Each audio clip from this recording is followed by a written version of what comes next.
Hello and warm welcome to wise brain motivation channel. मैं हूं तपन नागदा। मैं एमएससी एमबीए हूं और एक एजुकेशनल इंस्टीट्यूट का फाउंडर भी हूं। कृपया इस वीडियो को एक पॉडकास्ट की तरह ध्यान से सुनिएगा। इस वीडियो में कई लाइफ चेंजिंग थॉट्स हैं। ज़िंदगी का यूं ही व्यर्थ गुजर जाना और ज़िंदगी को भरपूर जी कर बिताना, इन दोनों में जमीन आसमान का अंतर है। जिंदगी का यूं ही गुजर जाना यानी हमारी ओर से उसे बेहतर बनाने का, उसे सार्थक बनाने का प्रयास ही नहीं करना। बस नाउम्मीदी से, भगवान भरोसे जीवन को गुजरने देना। लेकिन असली जीवन जिंदगी को भरपूर जीना है। ईश्वर द्वारा प्रदान किए गए जीवन के हर लम्हे को एंजॉय करना है। जीवन को सार्थक बनाना भी हमारा उद्देश्य होना चाहिए, यानी ऐसा जीवन जीना जो हमारे स्वयं के लिए और दूसरों का जीवन बेहतर बनाने में भी मददगार साबित हो सके। क्योंकि ये मायने नहीं रखता कि हमने कितने साल जिया, बल्कि ये मायने रखता है कि जितना भी हमारा जीवन काल रहे उसकी सार्थकता कितनी होगी। हम अपने जीवन का उपयोग कर आत्मविकास और औरों के विकास के लिए कितना कर सकते हैं। वेलफेयर और ह्यूमैनिटी की सर्विस में कितना जीवन हम बिताते हैं। हमारे जीवन से परिवार, समाज और देश का फायदा होना चाहिए।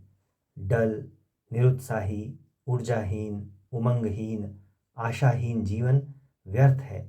कुछ लोग कहते हैं कि हमें तो सारा जीवन खटना है, और कुछ सोचते हैं कि हमें जीवन में नया इतिहास रचना है। ये बात सही है कि जीवन क्षणभंगुर है, पानी का बुलबुला है। लेकिन जब बच्चे खेल खेल में पानी का बुलबुला फुलाते हैं तो वह बुलबुला फटने से पहले बच्चों की आंखों में चमक और खुशी दे जाता है। ठीक वैसे ही हमारा जीवन रूपी बबल बस्ट होने से पहले लोगों की आंखों में चमक और खुशी दे जाए, हजारों लोगों का जीवन रोशन कर जाए, तो फिर उस जीवन की सार्थकता है। मैंने कहीं पढ़ा था कि आइसक्रीम और कैंडल दोनों पिघलने से पहले लोगों को खुशी दे जाते हैं। ऐसा ही हमारा जीवन भी होना चाहिए। हमारा जीवन अगर मोक्ष प्राप्ति का हेतु बन जाए, भगवत भक्ति का माध्यम बन जाए, तो जीवन धन्य हो जाए। जीवन में उतार चढ़ाव तो आते हैं, किंतु जो व्यक्ति उनका सामना करता है, जीवन पथ के कंटकाकीर्ण, दुर्गम और संघर्षशील सफर को हंसते हंसते साहसपूर्वक गुजारता है, जीवन की कठिनाइयों से घबराता नहीं है। जो व्यक्ति जीवन में जोश, जुनून, उल्लास रखता है, उसका जीवन सर्वोत्कृष्ट होता है। जीवन रूपी वन में, मन के उपवन में सकारात्मकता, भक्ति, आशा के पेड़ पौधे लगे हों तो जीवन सफलता की हरितिमा से पुष्पित और पल्लवित होता है। आलसी, निराशावादी व्यक्ति का जीवन यूं ही गुजर जाता है। ईश्वर ने हमें उपहार स्वरूप अमूल्य जीवन दिया है, तो उसका उपभोग कर हम प्यार, मुस्कान बांटें, लोगों से मीठा बोलें व सद्व्यवहार करें। जरूरतमंदों की सहायता, सेवा, दान से जीवन अनमोल बन जाता है। जीवन में उद्देश्य और जीवन जीने का एक कारण होना चाहिए, जिजीविषा होना चाहिए। जीवन को खूबसूरत या बदसूरत बना देना हमारे हाथ में है। जीवन को मोह माया के दुष्चक्र में ना फंसाकर लोक सेवा व भगवत भक्ति में बिताए। बीता वक्त लौट कर नहीं आता, जीवन भी लौट कर नहीं आता। इसके लिए एक एक पल का सदुपयोग करना चाहिए। जीवन को खुशी खुशी जीना ईश्वर की कृपा प्राप्त करने का प्रमुख साधन है। माता पिता और टीचर्स की सलाह से भी जीवन उपयोगी बनता है।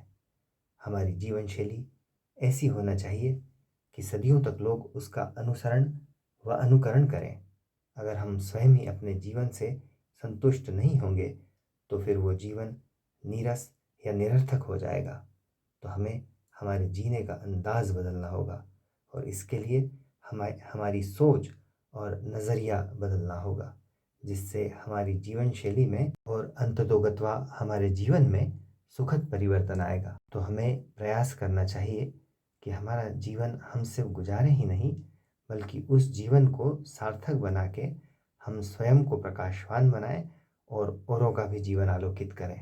अगर आपको मेरा यह वीडियो पसंद आया हो तो इसे लाइक कीजिएगा, कमेंट कीजिएगा, शेयर कीजिएगा और मेरे चैनल को सब्सक्राइब कीजिएगा। मिलते हैं अगले वीडियो में।